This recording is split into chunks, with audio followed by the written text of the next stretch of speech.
All right, so my name is Dan Chavas. I'm an assistant professor of atmospheric science at Purdue University in Earth, Atmosphere, and Planetary Sciences. And this is a talk I gave at the Great Lakes for the Lake Michigan Exoplanet Workshop at the University of Chicago in the beginning of November 2019. So the title of my talk is Are Internally Heated Rocky Planets Covered with Hurricanes? This is work done in collaboration with Kevin Reed at Stony Brook.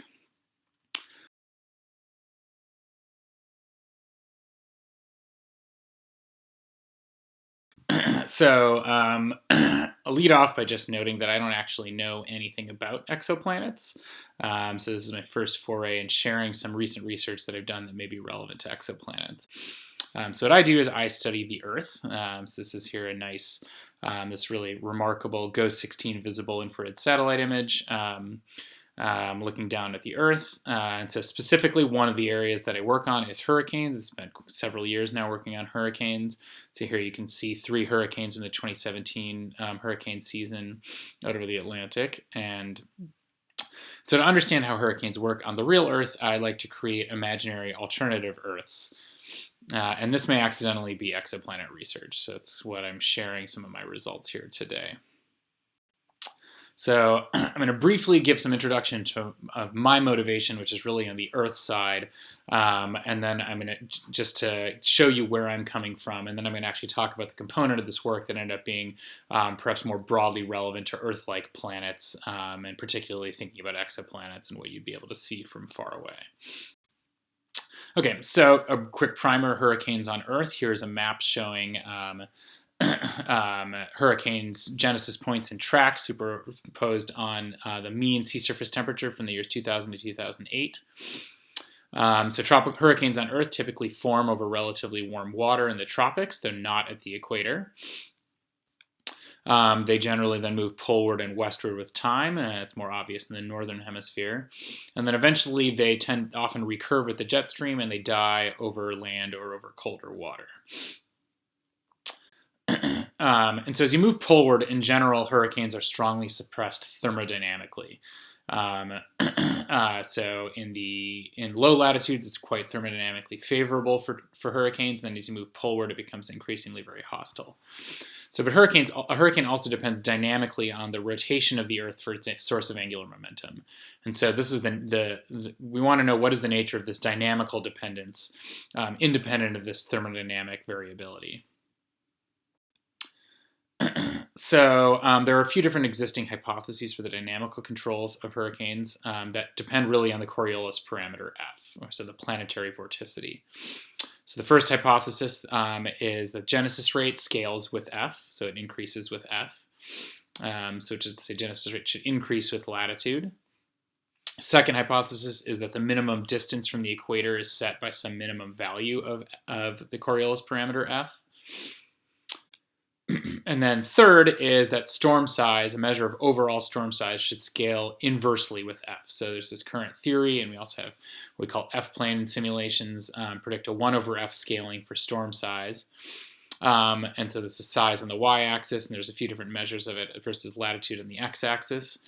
And so the issue with this is in direct contrast to observations, where storms tend to either be constant or get slowly larger as you go towards higher latitudes. So I've worked on both sides of this. So clearly we need a new hypothesis, and it's time to kind of bridge this gap a little bit better here. Okay, so the issue, again, is that it's really hard to test fundamental dynamical dependencies on the real Earth because of this dramatic meridional variability in thermodynamic favorability for hurricanes. So this is annoying. So for my purposes, I would like to get rid of this to be able to better test my hypotheses. So let's take a step back and think about our rotating Earth and what external forcing or what forcing there is for variability on a planet. So we have planetary thermodynamic forcing, which is solar insolation gradients and land, so very generally variations in surface properties. And then we have planetary dynamical forcing, which is associated with the variation of F with latitude. So F is 2 omega sine phi, where omega is the rotation rate of the planet. So can we imagine a world without this planetary thermodynamic forcing? As I mentioned, that's annoying. We'd like to get rid of it. Okay, so what we're going to do is use as our experimental laboratory the NCAR's Community Atmosphere Model version 5.3. We're run it at a 25-kilometer horizontal resolution globally, which is nice. It's fairly uniform globally.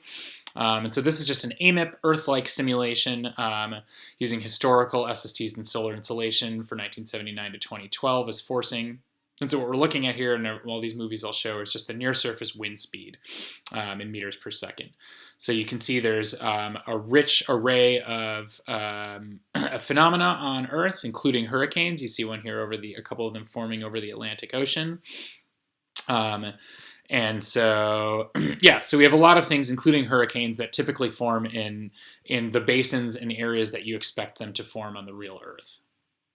So we can take the same model and do something very different with it, which is to cover the planet in water. We call it an aquaplanet, where we make that sea surface temperature be the same everywhere on the planet and make the sun shine the same everywhere on the planet as well. So this is something called an aquaplanet with uniform thermal forcing. Tim Merlis was the first to introduce this really in 2016.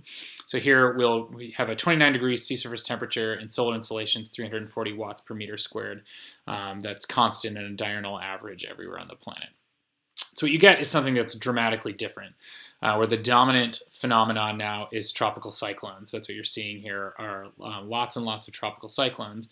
But what's amazing is they still form at relatively low latitudes. They still move poleward and westward with time, if you'll see some of them form. But in contrast to the real world where they run over land, over colder water, here none of those things that cause hurricanes to die is in the system anymore. And so they just sort of pile up at high latitudes and do all sorts of funky things interacting with one another. But importantly, they don't necessarily just merge into one giant hurricane or anything like that. So if you want to think very kind of abstractly or zoomed out view of this world, you have a cyclone sparse equatorial belt, and then that's sandwiched between two cyclone filled polar caps. Okay, so what we're going to do now is take this world and do some planetary dynamical experiments and do two types. We're going to vary the planetary radius and vary the planetary rotation rate while holding all other parameters constant. And so why do we do this? So going back to our planetary dynamical forcing, we know F depends on the planetary rotation rate, though it does not depend on planetary radius, which is useful experimentally. And I'm going to propose that there's a second parameter that's important as well, a second dynamical parameter, which is what we call beta, which is the meridional gradient in F. So that's 2 omega over A cosine of phi. So I'm going to propose this second parameter is important, and specifically that there's really two length scales associated with these parameters that are important. So I'd mentioned before we have one length scale, which is this inverse F scale. That's a 1 over F scaling that we've had for some time. And so here I'm going to put in as a velocity scale in the numerator the potential intensity, which is a thermodynamic upper bound for storm intensity. And so that's nearly constant at about 70 meters per second in our simulations. And so I'm going to propose there's a second length scale, which is called the Rhines scale. And so it's sort of an inverse beta scale, but with a square root in front of it. And it's a length scale that governs wave vortex transitions. If you're much smaller than the Rhines scale, you tend to be, as an eddy, you're happy to be a vortex. And if you're much larger than it, then you're going to devolve into wave-like behavior. And so that's something that's been studied quite a bit. And so I'm just going to posit that there are these two length scales that are important. And you'll notice in particular that the inverse F scale decreases with latitude and the Rhines scale increases with latitude, and that's really important. So one increases and one decreases, which means that there's a point where they intersect, a single point that we call the critical latitude phi sub c. And you can solve for this analytically by setting the two length scales equal to each other. Okay, so we're going to work with these two length scales. I'm just going to argue that these are important. Okay, so we're going to do a bunch of experiments I mentioned. So we vary the planetary rotation rate. So the control is in the top middle, and then doubled rotation rates to the left, and then halved is to the bottom left, and then halved again is below the control, and then we have a doubled planetary size is in the top right, and a halved planetary size is in the bottom right. So those ones are obviously not drawn to scale. So this is just a chance to put them all on one screen because it's awesome, and also just to point out you can probably see by eye there are clearly qualitative differences of varying kinds, but what I'll be doing is going in depth into analyzing these simulations. Okay.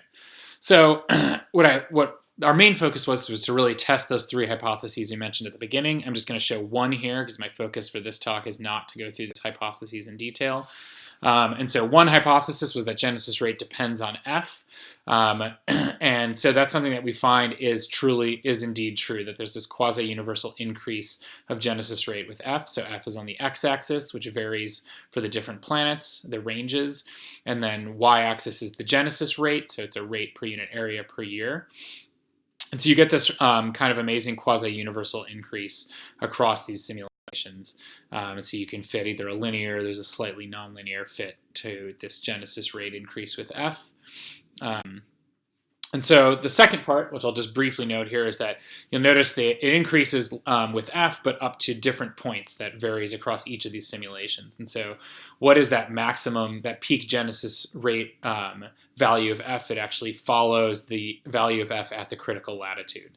And so it's something I won't show here in detail, but it follows it quite closely, which is amazing. So this just highlights that these 2 length scales, the interplay of these 2 length scales is really important. Okay, so I want to zoom out and I want to actually focus on some kind of really more interesting, bigger picture things that have come out of this work that may be more relevant to Earth-like planets in general, and particularly thinking about exoplanets. And so we want to go back to thinking about this general cyclone-sparse equatorial belt with these cyclone-filled polar caps. And so this is really something that's kind of at a qualitative level. It seems to be an outcome for what is really an internally heated or really a very weakly baroclinic Earth-like planet. So what we've done is made the planet thermodynamically forced in an identical fashion everywhere on the planet. And that really isn't something you can get for a sphere rotating around a star. Geometrically, it just doesn't work. But it's something that instead is really more analogous to a planet that's heated strongly from within and uniformly from within. And so one thing that's really fascinating is that if you look across, just look by eye, going from a smaller to a larger planet, so this is going from left to right, from smaller to larger planet, is that as you go to the larger planet, a larger fraction of the surface area is covered in cyclones. And this is something that's actually predicted by the theory. And so why is that? So as you go to, so here's our 2 length scales and their interplay in the critical latitude. As you go to a larger planet, the inverse F length scale doesn't care about the size of the planet, but the Rhines scale does. And so as you make the planet larger, the Rhines scale increases uniformly at all latitudes. And so what that does is that shifts this Rhines scale, this dashed line upwards, and what that's going to do then is shift the critical latitude equatorward. And so it actually follows the critical latitude quite well if you try to quantify that transition latitude. And so there's an additional point, which is that if you extend this, the theory would predict that in the limit of an infinitely large planet, is that planet would be completely covered in hurricanes. And that's actually analogous to what we call the F-plane, which is there's been a lot of work using an F-plane, which is just a box with constant F, which is actually really the limit of beta being 0. And so in those F-plane simulations, you get a world filled with long-lived cyclones, and actually the same thing happens, or would be predicted by our theory for the sphere. So actually, as you go to larger planets, you also tend to see that storms last longer as well. So that's really nice, is that it's really fully consistent. We're really generalizing the F-plane to a sphere, where the F-plane is really the spherical geometry, but in the limit of beta going to 0. And so I should note, this is some recent work on this F-plane I'm showing. This movie is from Cronin and Chavas 2019. An additional point that's of theoretical relevance. So we have these 2 length scales, and so that suggests if you take the ratio of them, that would represent really an important dynamical non-dimensional parameter in the system. So here shown as LF over L beta, or you could take the inverse of it or put it to any power you want, doesn't really matter. So that's what's shown here in red. This is important because there's been a few past work that has shown that there's a single planetary dynamical non-dimensional parameter in the primitive equations, which are solved in this model as well, from Buckingham pi theorem, so based solely on the units. And this is given by omega times a over u. And so what's pretty wild is that this LF over L beta is that parameter. Essentially, it has omega times a in it as a velocity scale. But now you get this result on physical grounds, and in particular, not only with specific velocity scales in them that you can't derive from Buckingham pi, but also a very specific latitudinal dependence that shows up that you also can't get from Buckingham pi alone. So this really suggests that this is a general result. This dynamical behavior may be general to kind of thin atmospheres of Earth-like planets. So, lastly, just want to note that separate but related work is that hurricanes do not require a condensable species such as water. So there are things such as dry hurricanes. They tend to be weaker and more variable than their moist counterpart, and they're fueled by sensible rather than latent heat fluxes from the surface. So this is, again, work done in collaboration with my colleague Tim Cronin at MIT. So that may also suggest that this behavior may be even more general. You don't even need water necessarily on the planet. A dry atmosphere could also potentially produce tropical cyclones.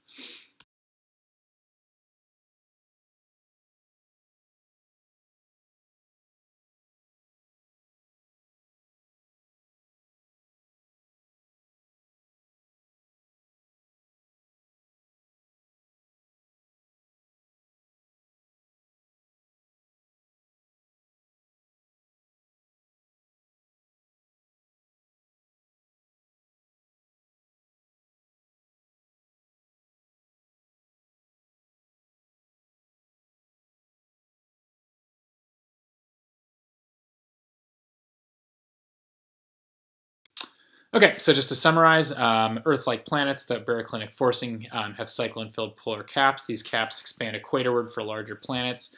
Both the system-wide and the cyclone behavior can be explained by the interplay, or largely explained by the interplay of two length scales, in the inverse F scale and the Rhines scale. And this seems to be relevant to thin atmospheres heated predominantly internally. And so this is work that's been published in 2019 in Journal of Atmospheric Science. I'm hoping to get this word out about this to the exoplanet community as well. So I'm happy to take any questions via email. My email address is shown there.